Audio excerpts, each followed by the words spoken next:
All right, y'all. Today we have got Out There Outdoors. Thank you so much for being on the show. And if you would, just go ahead and introduce yourself to us and tell us how you got into hunting.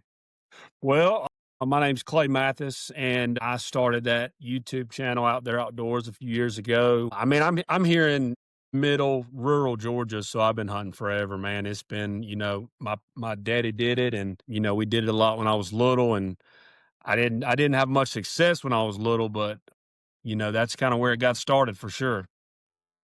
Absolutely. And man, give us a little walkthrough of before we really jump into things. What made you start Out There Outdoors, and also feeding into that, how you use it as a ministry? I've noticed on Instagram you do a lot of the walk and worship, and I've loved that. It's been really cool just to tune into that, see what you're doing, hear a new verse for the day, and kind of try to resonate that with my own life. And I know others are doing the same. If you would just go a little bit into that for us.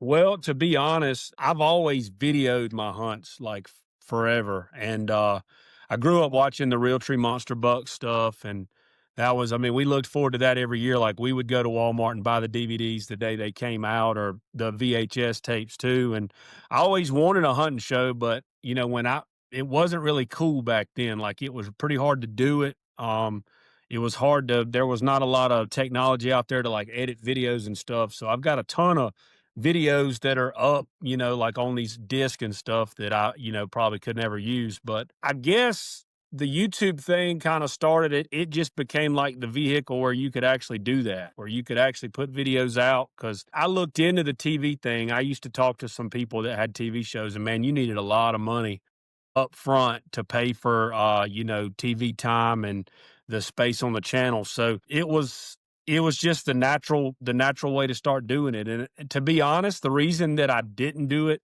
sooner was because I was scared of poachers, honestly. If I'm just being honest, I was scared, being from a small place, everybody knew who I was, that they would see my videos and see that I had some decent deer, and then they would go deer shining and stuff. So that's really what held me back for the longest, and then I just kinda dove in. 2020, the world was kinda shut down, so I dove right in and had a lot of extra time to get it started, and that's kinda where it started from.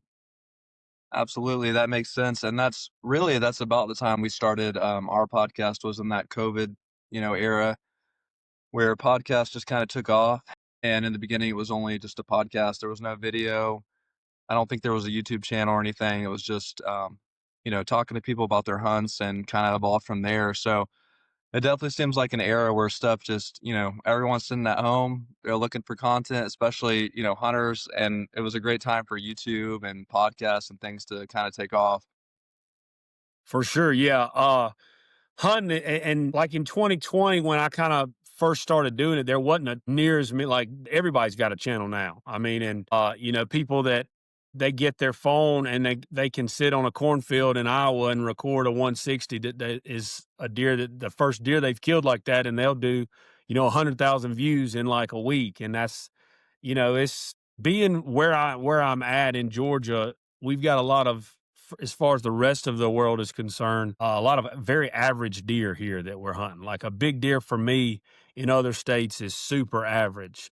Like the biggest deer I've ever killed, which is awesome deer for this area. I've killed two deer that are 152, and I've seen people let like the guys in the suburbs are letting those deer walk, at 5 years old to let them turn into a booner, and that just doesn't work here. And so it's been a really hard thing to get going because we're not as exciting, obviously. I mean, I kinda am trying to go from the angle of I kinda hunt like you do, but, that's kind of the normal man's type of hunting is what we try to do and try to put that out, but we're doing what we would be doing anyway, we're just videoing it now. So, I mean, we don't do anything different for the camera than we were already doing, so.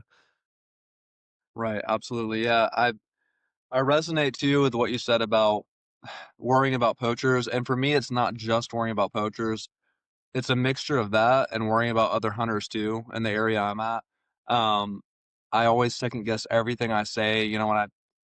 When I start to talk about a hunt that I've done, I'm really careful because I'm afraid I'm going to give away a landmark or give away a, destination, or just even a hint where somebody can figure out where I was at, or, what. And so that's kind of a scary part about doing this, is like, Right. you're filming stuff or even talking on a podcast, you're second guessing everything you say because you're like, I don't want to give away.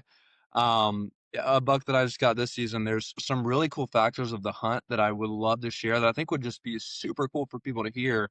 And it was like a cool God moment too, but I feel like I can't share some of those things because then people would be like, oh, I know where this is. Or, Right. or they kind of zero in on, they'd be able to eventually figure it out. So it's those kind of things. But one thing I've been thinking about lately, and I think about this every single year, and I haven't been hunting since I was a kid. I'm approaching not too long. I'll be hitting my, over the hill, but still got a few years. But I actually started around 30. So this is pretty new for me. I've always been really passionate about whatever I do. But I have a cousin, we have some family ground out in Polk County. Um, it's a couple hours out from where I live. And we got 40 acres out there. There's amazing turkey population out there, some ducks, but we don't really have a pond or anything, but the neighbors do, so they told me there's good ducks out there, but, we've got some pretty good deer. It's a tough spot to hunt, but my cousin has hunted it for years, and my uncle hunted it all growing up, I remember, and finally, my cousin, around the time I was 28, 29, 30, somewhere in there, was like, I just feel like you would love this hunting thing, man. You gotta come with me. You gotta come check this out." And I went with him on my first hunt. I didn't see a thing, but he killed a nice 8 pointer. And just going and seeing that deer, laying hands on it, seeing him and the excitement. And for him at that time, that was his best deer, and he's been hunting for a while. That was all it took. I was hooked, you know. But in that moment, it just kind of connected me to hunting. And from there, I've been addicted. And I thank him all the time. I thanked him this season when I got the buck I got, and I told him, like, you got me hooked on this. And that's kind of how I get about things, whether it's sports or working out or whatever. I've always been wired that way. But hunting has kind of taken a huge turn in my life over these, 7, 8 years, whatever it's been. But one thing I wonder every year, and I keep looking it up and I look more into it, I experiment with it, and I want to know your thoughts on this, is grunting, rattling versus nothing. And I know this is super dependent on like what area you live in, like how the deer are. Are they overpressured? Are they not? You hear stuff about out west and the Midwest and up north, and they're just calling and grunting in, 200-inch deer, and it's just crazy. For me, in my experience now over 7-ish years, however long I've been doing this, which is not long, I finally got to a point where watching tons of videos and looking up tons of stuff, I can get deer running into calls. The problem is they're usually younger bucks. But when it comes to like doing the calling and the rattling and that 200-inch, that's not happening for me over now close to a decade of this.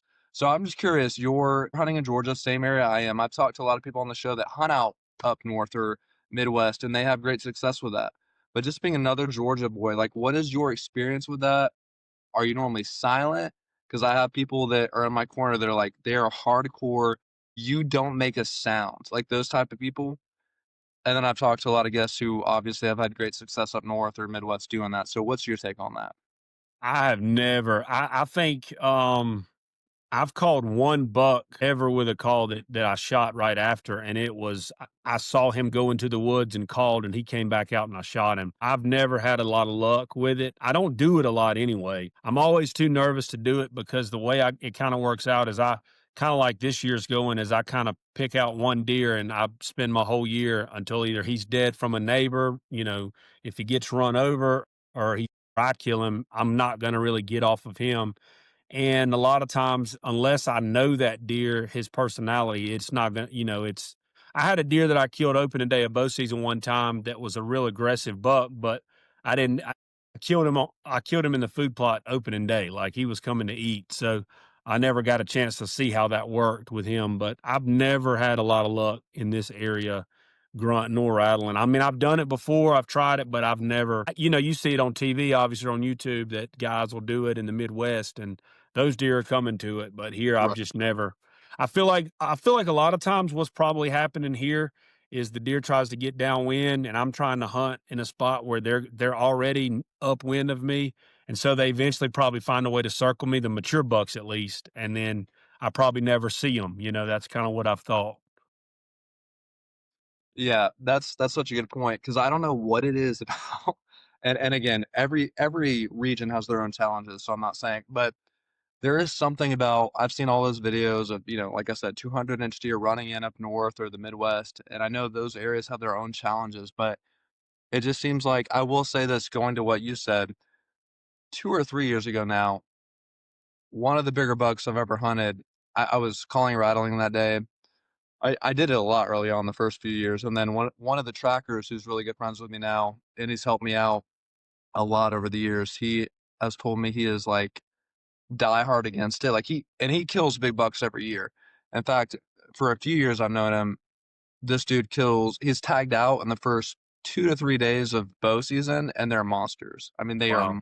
monsters, but so I take what he says with, like, every, attention to detail I can give, but he never grunts or rattles. And seeing all the videos, in the beginning, that's all I was doing, and I toned it down year after year to this year where I barely called or rattled at all. But I do remember a few years ago, I called and rattled, and this one deer I had on camera all the time, and he was huge. I'd never seen him in person, and near the end of that hunt, I remember it was kind of a weird day, like, coyotes came out. I don't know what they were doing, but they were all over the place, and weird stuff was going on, a lot of movement.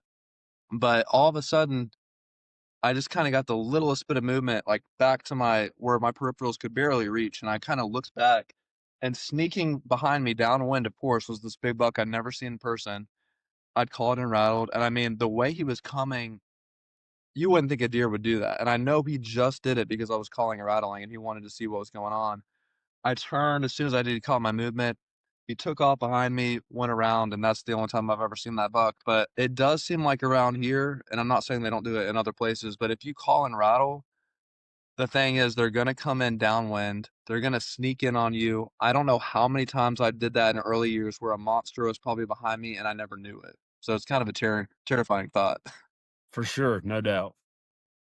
Yeah, but, for you, it's mainly a silent thing, like, when you're going out, and this is gonna kinda go into a two-part thing, but, um, when you're hunting, because you've had history. I remember a couple years ago, I don't remember the exact year, but I remember you posted some stuff about a deer that you had a big history with, whether it was 3, 4, 5 years, a couple times situations like that.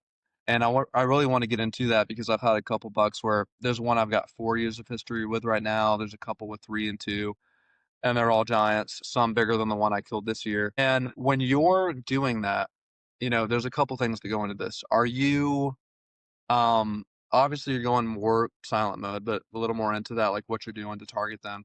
And two, are you hunting primarily, is there a major property you focus in on every year without giving details about it? Or are you like, there's multiple properties, you've got cameras out at all these different locations, you're kind of, depending on the year by year, what you're seeing, you're targeting those ones. How do you kind of approach each year?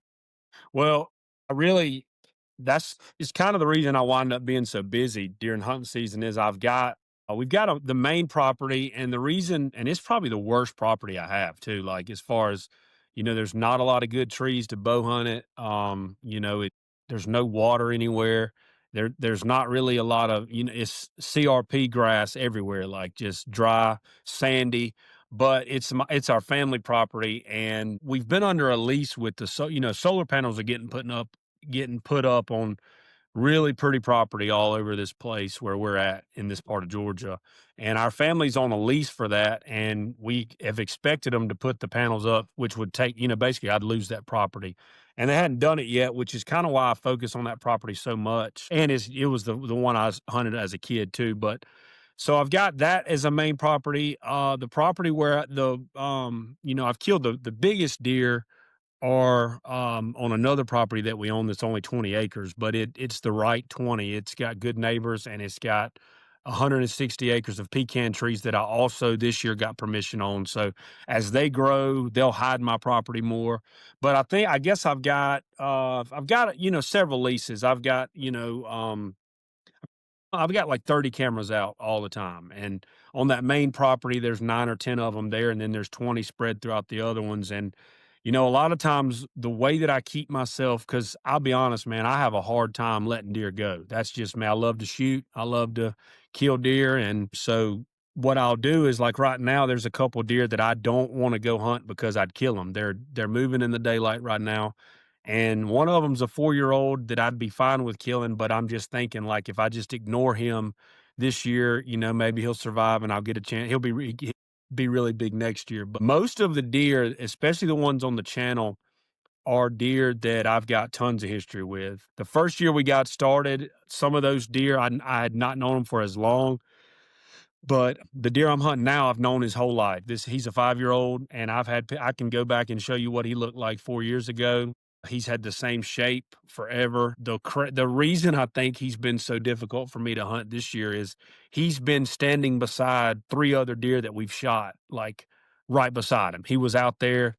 I shot a different deer, the deer, whichever deer was older than him at the time, and he was standing there. So he's been extremely tough. I think I've sat probably 60 times this year, and I'd say 50 to 55 of those have all been for him. And he's been MIA. I mean, he's taken a picture 4 times since October 17th, and he was every day of the summer all the way up to the 17th. He was every single day. So um, I've been hunting a ghost, really. I mean, I think I had a picture of him last week, but that's kind of I kind of sabotage my season a little bit because the place where I've killed the biggest deer, the one Junior from the channel a couple years ago, the biggest deer we killed on here. Those deer are a lot bigger than the other property. There's a lot of ag around there. There's a swamp that's connected to the river, and not too far from the river. But those deer grow a lot bigger, and I could go kill a deer that's bigger than the one I'm hunting rack wise right now, but I haven't known him as long. I know that doesn't make sense to a lot of people, but like this deer I'm hunting now, um, I mean, he may touch 130, maybe. I mean, he may not even get there. He's just an old 8 pointer that's not very wide. He's been around, looked the same for a lot of years, but he's grown a little bit every year. And it's just I don't know. It's an obsessive thing, I guess I get with these deer. And I sit up at night and first thing I do when I wake up, I read my Bible, and then I get on my camera app and, and I'm looking for him. Right now I got 30 cameras, but I'm literally looking at 1 or 2 trying to figure out where he's at. But yeah, it's most of the deer. I rarely, I don't even know how it would feel to kill a stranger deer. I think it would still be awesome, I'm sure, if it was a big buck, but it means a lot more. Like last year, I sat 40 times for the deer I shot, and I didn't know him. I actually had pictures of him for 3 years, but I didn't know I did. I just knew him 2 straight years. But that's really the game I play, man. Is I know that I'm here where I'm hunting. Like I said, I'm hunting these deer mostly every year, and that's just the realistic part. And but I put a ton of effort into killing those 120s, and that's just the game I'm playing. If I live somewhere else, I can hunt bigger deer, but it's just a lot of these are 5-year-olds, and a lot of people make the comment, you let them walk, they grow. Well, yeah, that's true, but if they get to 5 years old, man, that's around here, that's about what you're going to get. They're not gonna be much bigger than that, and they're probably not gonna survive, honestly. There's a lot of hunters in this area, a lot of, guys from Florida and the Atlanta area that lease land here. So, I mean, it's tougher every year because I feel like every piece of property is leased up, and, it's hard to let deer grow still. And, that's definitely, going back to what you said, it's a lot more fun to me to chase a deer that I've known and got history with for sure. For sure. And I remember years ago now, I can't remember exactly when, but um, maybe a couple years ago, I know I messaged you and I asked you advice on a certain deer I've been after, and now we're at year 4, and similar situation. This year he may be high 120s. Truly believe he's low 130s, but a couple years ago he had broken 140.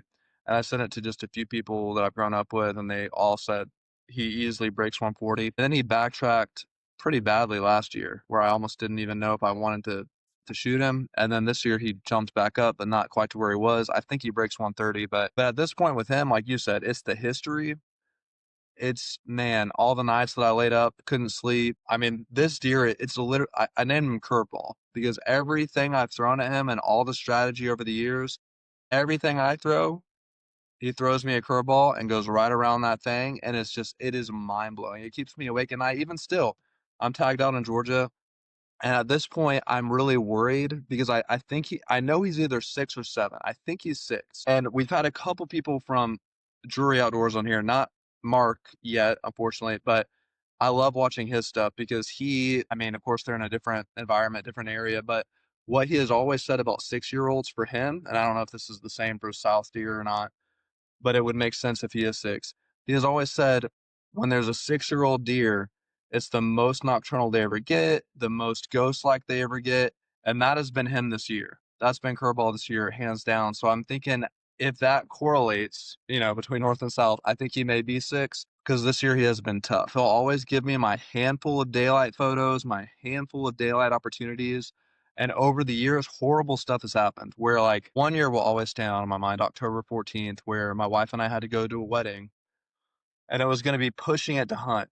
And she said, "You can go, just, you know, you might wanna get back a little early. We gotta get," we had to drive a couple hours up north to this North Georgia wedding for somebody in the family, and I battled back and forth in my head. I knew if I was gonna go, I was gonna be locked in. It was gonna be tough for me to get out of that blind, and so I didn't go. And pretty late morning, 10:30 or something, he showed up and he just lollygagged, just stayed around that blind, and I was, "Are you kidding me right now?"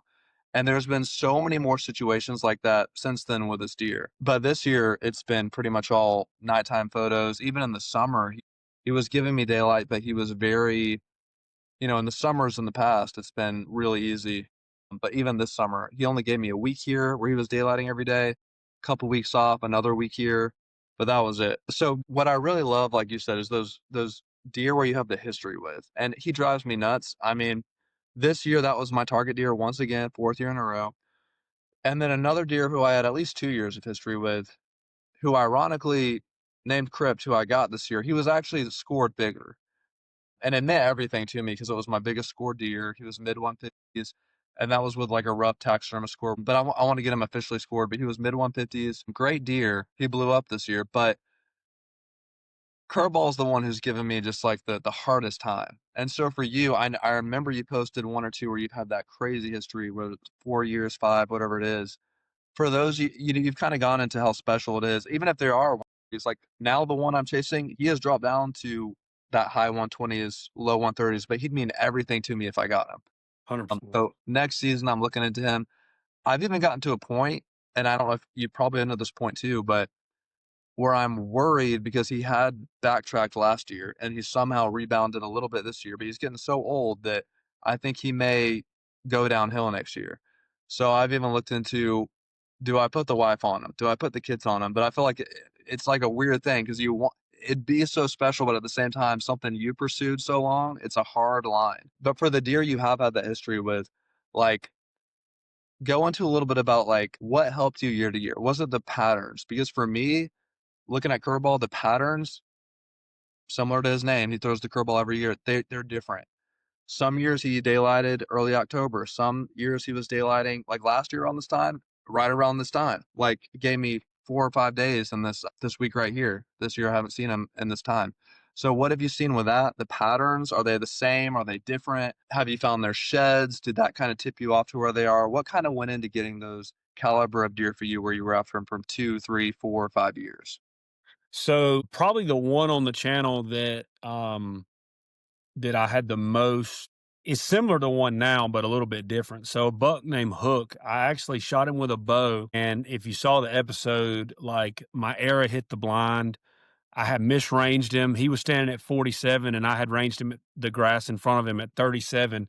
And I literally shot him through his knees, both of them. His legs were together. The arrow went through his knees. It nicked the artery, but we got a dog. Obviously, I thought I hit him low gut. So we got a dog and I walked up 10 feet from him and shot him again. His legs didn't work anymore. It was a terrible, terrible ending. Tons of luck. I mean, I had no business getting a chance to get that deer, but it was a terrible ending to an incredible story. Like when he was a 2 year old, he got his name because his antlers hooked around in the front. They almost touched, which several of those deer at this point on that property seem to do that. It would have been, I killed him in 22. So I guess when he was a 2 year old, four, three, two, it would have been 20, it would have been 2019, I think. Well, I don't know. I may get the year wrong, but he was a 2 year old. And, So I only had a few pictures of him because he wasn't the buck I was hunting. Like I was hunting another deer. I had these pictures of him, but I named him that year, but I just didn't really I wasn't hunting him. So the next year, he was a 3-year-old, and it was an easy pass because he was a pretty deer, but I had bigger deer again. It would have been that was the 2020 year. So in 2020, he would have been that was the first year we started doing the channel. So the year before, we weren't doing the channel yet, and then so in 21, he was a big deer. He was a 4-year-old, but he broke an entire side of his rack off in velvet. So that really made that year eat because I would have probably hunted him that year for sure. And he broke half of it off the whole year. I saw him like he daylighted Thanksgiving break. So I kind of knew what he did. But the next year he came back and basically every year in September, he ate. Like we do a lot with 4S. So we would have, back then it was draw. Roasted racks wasn't even around yet at the time. And we would do corn and draw mix, and he loved that, and he would be there. He daylighted a ton every September, so I pretty much knew I was gonna get a chance to kill him if I could shoot. And opening week, I could not. We had revival at our church, and man, it was like one of those things. I was like, dude, I'm just gonna go kill this deer. I'll miss revival this first night because Saturday he didn't show. I think it rained or something. Sunday evening is perfect. And he not only did he daylight every single day that week while we're having revival. I'm thinking, I was a football coach at the time then. I don't coach football anymore, but I had to I said, I'm taking practice off Thursday. I'm missing and I'm going hunting. So I go, literally, he shows up an hour before dark. You know, he got spooked and, I almost screwed it up, but I wound up getting the air in him and I went back a few hours later and finished him. But like, he did the exact same thing every year in September. I knew I was going to get a chance at killing him. Another buck I killed the first time I've ever killed a buck on my first hunt of the year.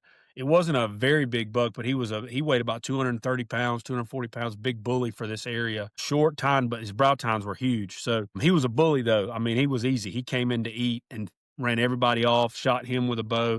Another buck that same year. So the second deer, that would have been in 22, my second, no, excuse me, that would have been 21. That was a year before Hook. So 21, the second deer I killed was the East Side 9. I shot him with a muzzle loader, never found any blood. Found him 7 days later, only 90 yards. He went into this little thick part that I never went in, and I couldn't find blood. That's the first deer I ever killed a muzzleloader, but I missed him with a muzzleloader 2 days before. He showed up 3 times in bow range with a bow. Like sometimes deer just like an area. And, I feel like if I had done all those things right there to the buck I'm hunting this year, I would have never seen him again. I mean, but both of every one of those bucks right there were daylight bucks, and the only daylight deer I've had this year have been young deer, which is awesome because, I know who they are. I'll keep up with them. And in a couple years or next year, whenever it is, I'll have an opportunity probably at them. But the deer that I've got now, he's done basically the same thing every year. He's very regular in September. I saw him from my bow blind there. Like the second time I hunted him, I saw him, but he went the opposite way. So never got an opportunity at him. I one evening that I couldn't hunt, he daylighted, went right under a lock on that I would have been hunting at that time. And every year around this time, so a year ago, I do that a lot. Every time I go hunting, especially if it's before daylight, I'll get on my Moultrie app and I'll look at what was happening where I'm at the exact year before. And this week, when it got cold last year, this buck daylighted 3 days in a row and he never really daylighted a lot, and one of the neighbors I know gets him. He's about a mile from me where he hunts, but that deer was going back and forth. I don't think he's got him back this year since he showed back up on me, but I'm just waiting on him to kill that deer too, just because it's been that kind of year, man. Like tonight I had a new stand I hung. I was going to climb down. I was gun hunting where I was, and my rifle fell off my shoulder, 20 feet, hit the ground. So like terrible. It's just been one thing after the other like that this year. And so, it'll all be worth it if I get him, but I don't know, man.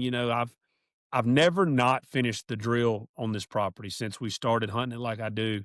And it would be pretty terrible to not finish it with him. I mean, he could survive if I don't get him and I can hunt him next year. But, I've kind of given up the whole season and let some really nice deer not walk. I didn't let them walk, but I just didn't go hunt them when I could have killed them. So, but yeah, I'm a believer that these deer do the same thing around the same time each year. But, you know, the weather's a big factor. Like right now, this time last year, it was colder a little bit earlier. So I think that this cold weather that's coming in these next couple days are going to be huge. And I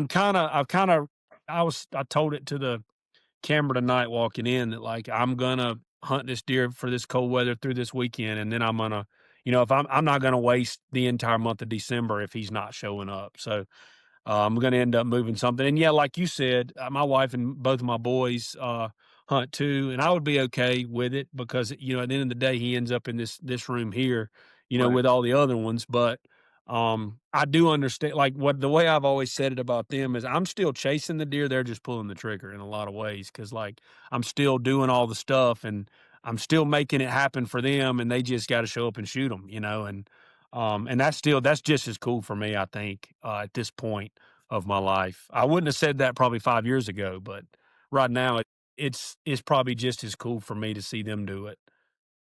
Yeah, man, that right there, what you just said is something I relate to so strongly because even before this year, this is the first year where a turning point has come.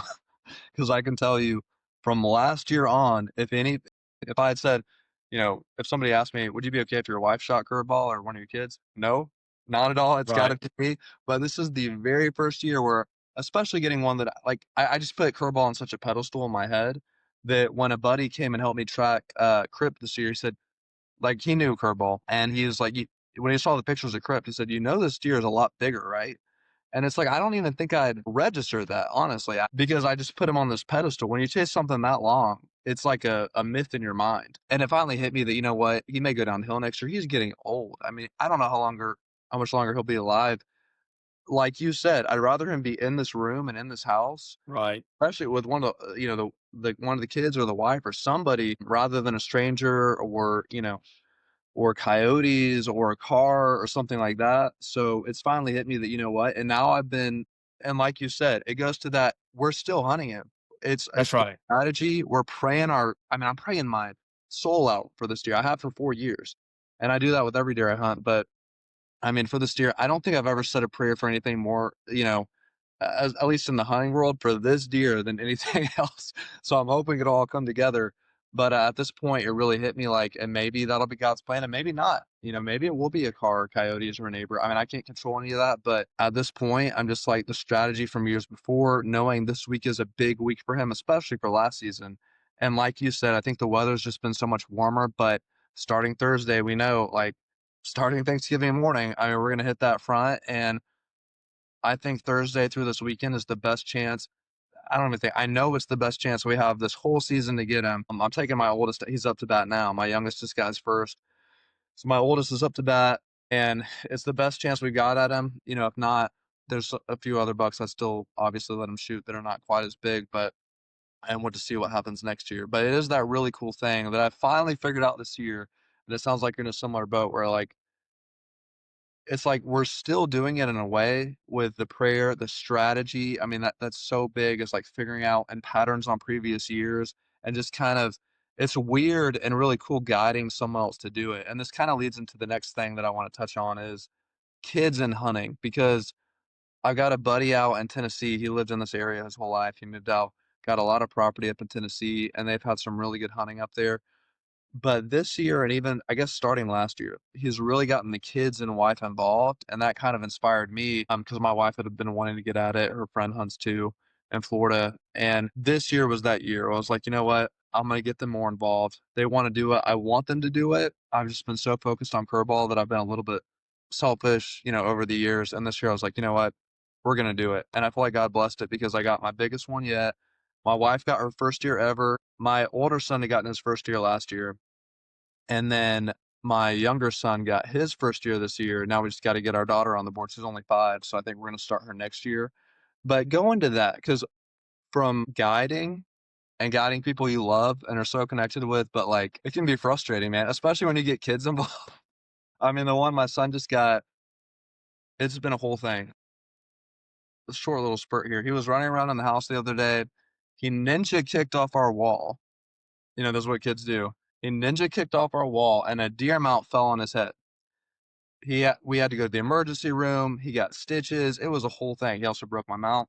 This was a, you know, deer amount, but the main thing was when I saw blood running down his head, I was like, I was thinking like this is. I was really worried antlers had gone through his head, but it was not that case. It was the skull, and so it broken the nose and stuff like that.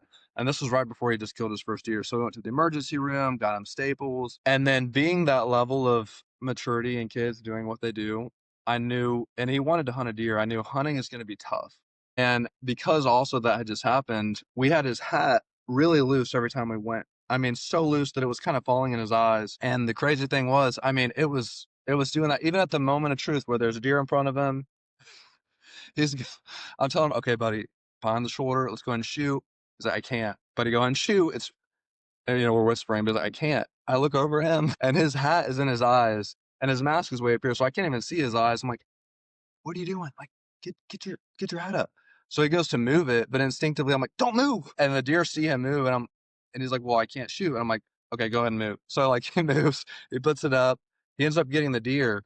But those kind of situations are so new to me because I'm so OCD. Every step I take, it's got to be so silent. I clear out trails before I go. I do all the things.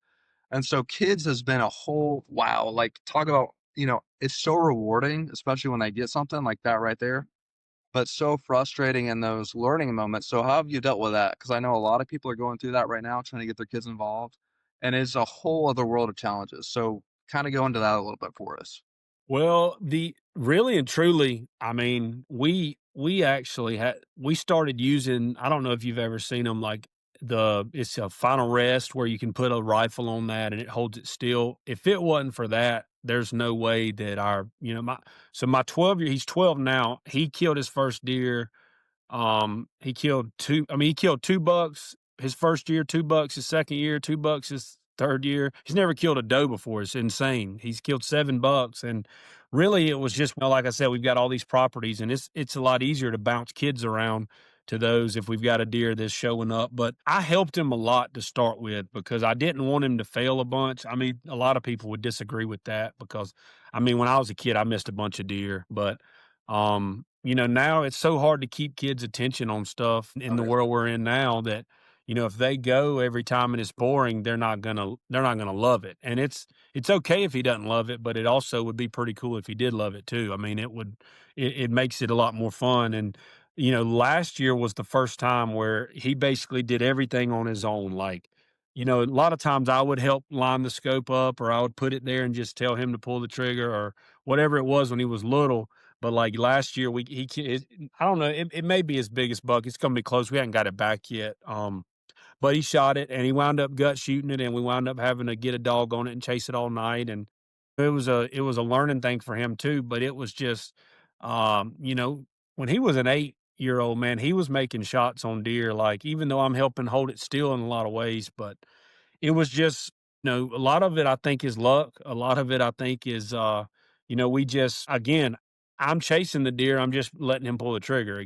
I'm putting him in the right place at the right time. I have an 8-year-old now who, if I could ever get tagged out, I would take him, and even maybe before I may take him. He wants to kill his first deer this year, and so and we got deer running around that we would kill. And a lot of times, to be honest, when you start taking your kids, man, these 3-year-old bucks that you're planning on letting walk, man, it's a whole different ball game when your kid's out there. You're not gonna, I didn't let him kill any does first, and there's no reason for that. It was just we were hunting a buck, and that's why we went, and that's really what we do. We don't kill a ton of does, unless we just have a property that needs it. But he's actually killed probably the oldest deer in this room.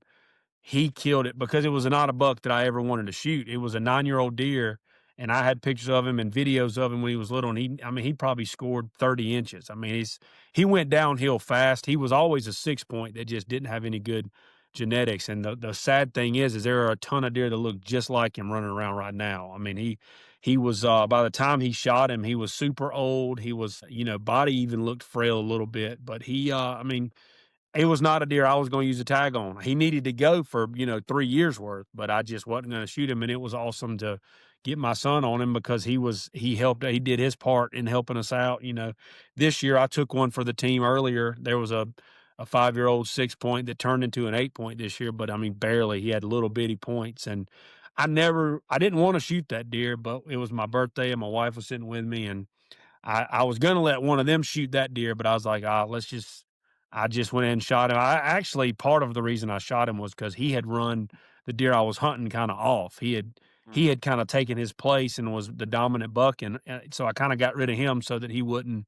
And it worked a little bit. That deer did show back up not long after, but it's made me be real particular with this second tag because there was some regret. That's the first time I've ever shot a buck, and I kind of regretted it because of that. But again, I got 3 other people in my house that if we got a good buck, we can put them on, and it's definitely a challenge, don't you like, the biggest buck my son killed, the kind of buck that blew up, everybody loved that story, we I wrote about it in GON and everybody, loved that, but we sat 20 something times, and I mean, he didn't always wanna go hunting, that was kind of the thing. I was like, "Dude, we need to go," and he's like, "Well, I don't feel like it." So, I mean, I think he was 10 years old at the time. I mean, it was just, that's the biggest challenge is if you know that we may have to go 4 days in a row right here to get lucky and get him one of these 4 days, it's hard to get a kid do that if 3 of the 4 days he may not see anything, so definitely some challenges to the kid's part for sure.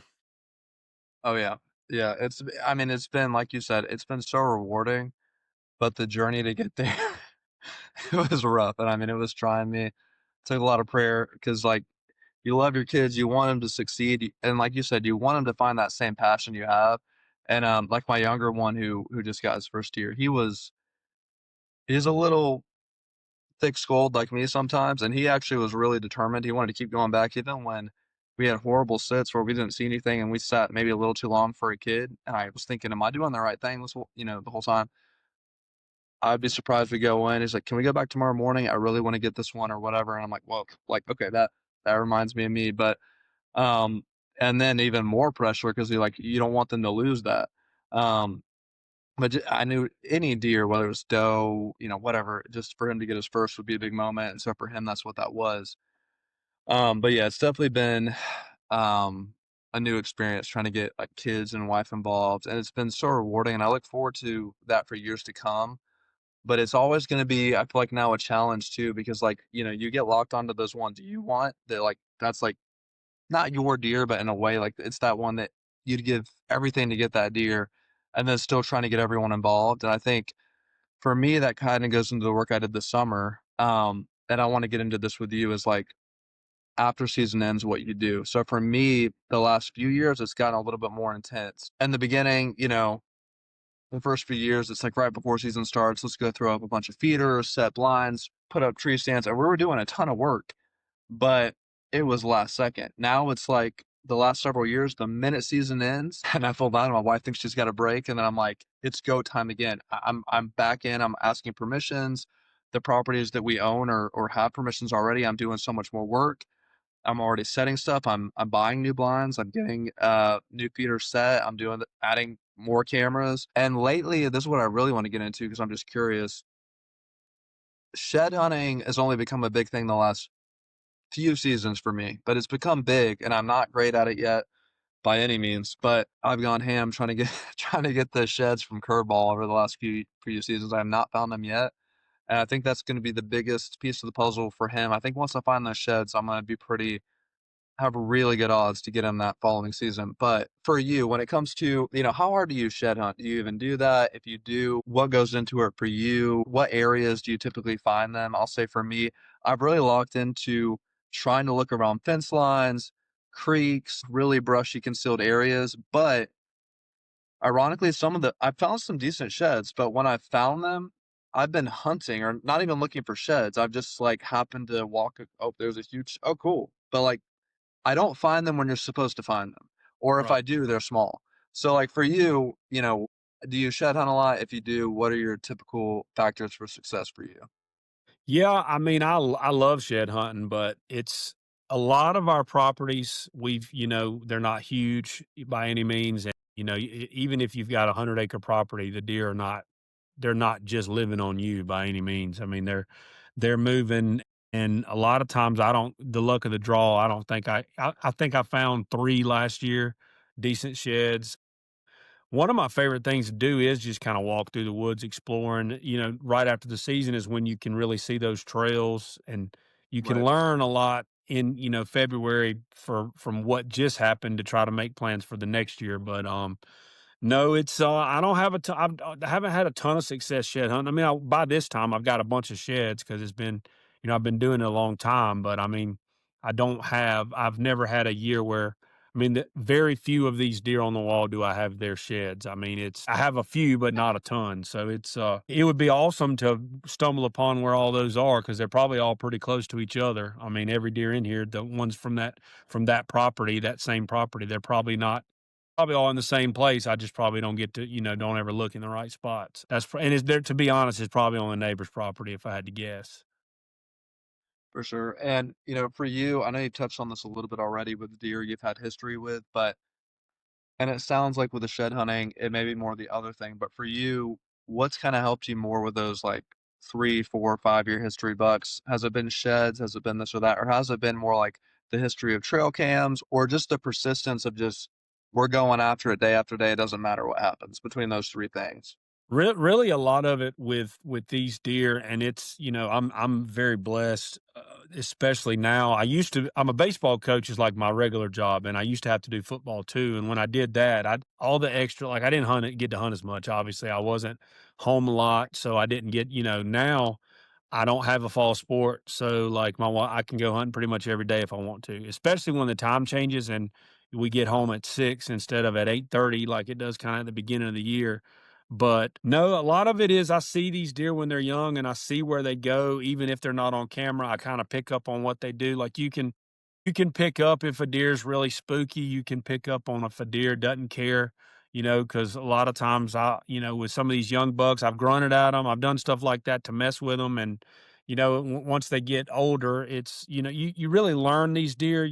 Cameras are probably, and I hate to say that I depend on cameras that much because I know that they don't tell us everything. But I mean, if you have a bunch of them and you do it right and you spend the time to go through them and you go back to last year when you need to and all that, you can really figure out, the deer that the biggest deer that I killed on here, Junior, he didn't daylight on my property the year before, but he daylighted on the neighbor sent me some pictures of him after I killed him from the year before, and he daylighted November 11th, and that's the day that I killed him.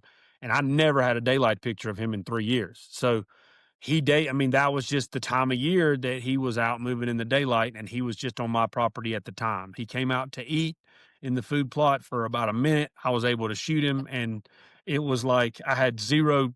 It was all about luck with him, man. But I had to sit every day, to get lucky. And I say this in sports, and I've said this in this: the harder I work, the luckier I get. Because Yeah. if I work my tail off and I do everything, try to do it right, I'm eventually going to be in the right place at the right time. Like Right. the buck last year, the 10-pointer I killed last year, never had a daylight picture of him, but I saw him walking the opposite way, and I didn't have as many cameras set up then, but I knew when he walked away from the food plot, he walked to where he might still be there when I got there that morning. So I was looking at him. I said, okay, if I rush out there, I can get in. I got in, and 10 minutes later, he walked back that way through the field. I would have never had him on camera, shot him at 50 yards, and it was just like never daylighted for me at all. But he was probably out there. He just wasn't on camera. Right. But the camera got him killed that day because Right. if I did not know that he walked, I would have sat at home because I wasn't going to go, Yeah. probably hunt that morning, but I did, and it was, just cameras are, they're like my favorite tool, and it stinks now because I think a lot of deer don't get to survive because everybody's got cell cameras now, and so it's not a bad thing. Everybody gets to shoot whatever they want. I don't mean it like that, but all the three, like if you got a neighbor that doesn't hunt a lot and they know that they've got this 3-year-old coming out there, they may choose to go hunt a certain day that they might not have, and they're going to kill him because he's in daylight a lot. Deer don't really get to grow up and be a mystery where I'm at. Like, I've never, not a single buck in this room was a stranger, and that's tough for me. It would be cool, I think, but that we don't get the big monster deer that shows up out of nowhere that nobody knew about around here, probably. Right. And that again, that's another thing that resonates a lot because just like you said with that deer, with Crypt this year, I could have sworn I had daylight photos of him last year. and maybe I just didn't save those ones. I don't know, but I could have sworn I did. Like I can almost see it visually in my head, but I couldn't find any when I looked through my phone. Um, but I had him a ton, lots of night pictures last season, and he was like a big 8 pointer. He blew up this year, and it was still all night photos. But like you said, the day I killed him, I mean, I was about to get off work and my phone just starts going off. Like I thought something was wrong. Like, wife and kids are in trouble. There's an emergency. Something bad's happening because my phone is just going nuts. And I finally look and it's all daylight photos of him right around 2 p.m. And at that moment, I was like, dude, nothing else on this earth right now. I just have to get to this blind. Nothing else matters right now. I got to get to this blind. That's all that, because I knew if he's doing that at 2 p.m. or close to there, he's probably going to come back through again in the evening before dark, which is exactly what happened. And then later when I looked through, I was like, dude, I don't know if I ever did have a daylight picture of him before that day. I don't know. And he was mainly at another property really far away, which is another mystery that like he made it all the way over to this property. And this was a new one I got this season that again I'd love to talk more about because it's some cool God moments, but again, it would just kind of tip people off where this is. But I mean, again, just first daylight photos that I've actually seen that I can remember that I had all right there, risked everything to get out there right at like 4:20 p.m. and got him at 6:30 p.m. or so in late October. And the camera for sure was the main thing there because again, that property, I don't want to say I'd written it off. There was a good buck on there, not as big, but I think he'll be a mega giant next year, to be honest. I was battling with him like he's maybe a little young. I don't know, 3 at the youngest, but maybe he's 4. I think he's gonna blow up, kind of like this deer was last year.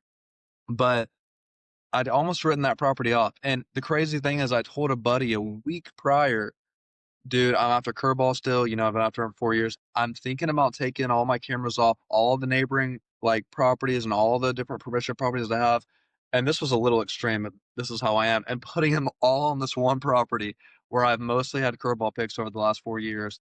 I said, "I think I'm gonna just go crazy. I'm gonna deck this place with cameras to where I can see every little nook and cranny," and he told me, he was like, "Dude, I get what you're saying, but especially the time we're about to hit late October," he said, "I don't think I would do that. You never know what you're gonna see at one of these other properties. You worked your butt off this summer and got all these other properties. Like, what if you move those?" And basically saying, like, what if a monster comes on those and you missed that and you did all that work?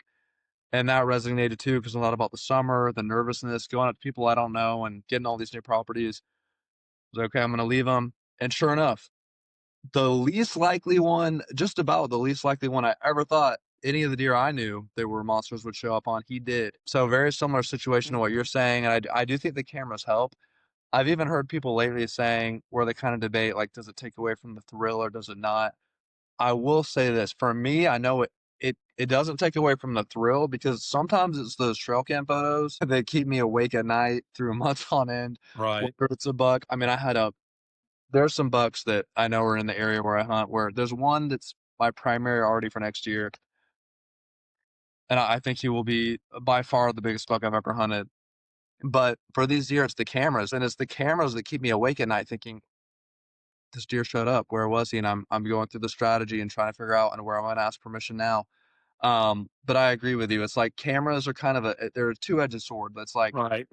it's one of those things where they do make it easier in a way, but at the same time, it kind of I don't think it takes away from the passion. I think it kind of invigorates that passion even more. No, it I mean, it's just as fun as hunting, keeping up with the camera stuff, and it definitely I mean, especially if you already love hunting, that just adds an element to it because, and I mean, we can't lie, it helps us decide where to go hunting. I mean, back in the day, we would have our mind made up, we might go somewhere and we pull the card later, but, like, now, I mean, if I've got a week's worth of pictures and I know that nothing's happening in this area, I mean, I'm not saying that 100% of the time that's gonna work because, always there's deer don't always walk by the camera, but, especially if you've got a bunch of them out on a certain property, you know where you can and can't hunt, so where you're gonna have success, I'll say.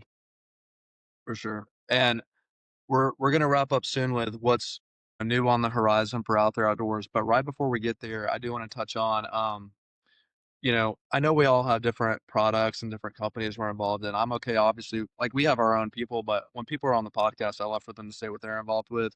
I know you've mentioned 4S. I love using 4S products. Like this year, like in past year, the buck behind me actually was uh, last season. Opening day of bow killed him literally standing over roasted racks, which you Roasted mentioned. Rex. Yeah. And I'll say the deer this year, and I told them up front, like he wasn't standing over that stuff or any kind of Forest product, but I will tell you, those Forest products, they helped me kind of position like even for the deer I got this year, like where does ended up coming and they established that pattern where later he ended up showing up. And although all that stuff was pretty much gone by that point, I can tell you he was there because the does were there, and the does were there because of that stuff. So Right. like, That's that's right. why I was hearing that stuff. And so even, besides for us, we both use that obviously, but there's different things, we're partnered with clothing companies and different brands of actual hunting products. But for out there outdoors too, while you're on here, I'd love to hear what you're partnered with and what's kind of worked well for you.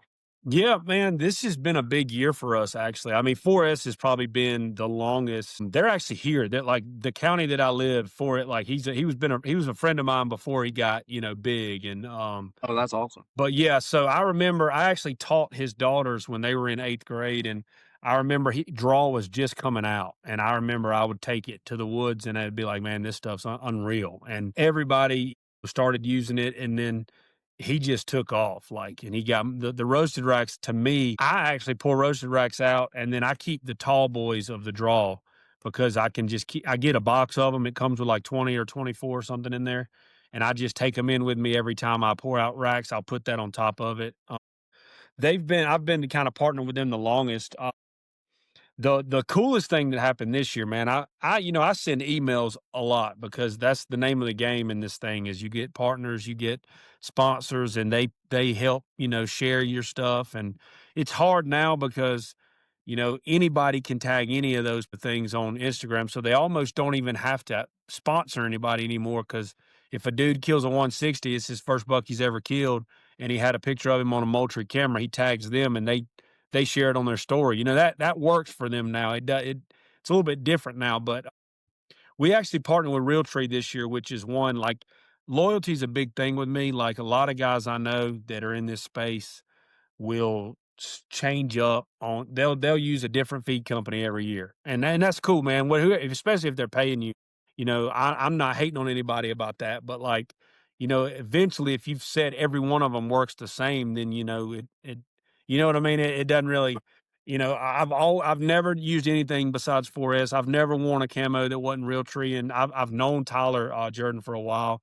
I know some of those guys, and we kinda talked it out, and he sent us some clothes, and it's just been a really cool thing. I mean, that's kind of a dream come true type thing, honestly. For sure. We're partnered with, Scrape Juice. I don't know if you've ever used that before. That's one of the things we use. It's just it's a scent attractant they've got, and it's there's one that they've got that kinda works in early season that everybody's obsessed with, and it is great, man. I made a lotta, mock scrapes early September with that, and it was awesome. So, trying to think of some more. We got Bear Guns here in this county. I don't know if you've ever heard of Bear Guns, but it's like the best place. People come from all over the country to buy guns here, and it's literally a mile from my house here in the Oh, like, we're wow. pretty small, but we've got some heavy hitters in the hunting space here in this county, and, trying to think, Oh, that's Obsession Bows. This was the first year I partnered with them. I was shooting, some of the huge name bows forever, and then Obsession, I kinda got to know them, and I hadn't killed a buck with it yet, though, so I don't know if they're gonna keep me around or what because I hadn't made it happen with it, but, trying to think, man, I got a ton of them. We got a ton of smaller ones like that are just like I know I'm gonna forget somebody. Lethal Products, the scent, we use them, and we're on pro staff with them, which is pretty cool. I'm sure I forgot somebody. I wind up tagging a lot of people every time I make a post like this because there's so many of Moultrie. We've kind of got an agreement with Moultrie. We don't get free cameras or anything, but them and Onyx has kind of been the same thing. They support us in small ways, just letting us put their stuff on the channel. here.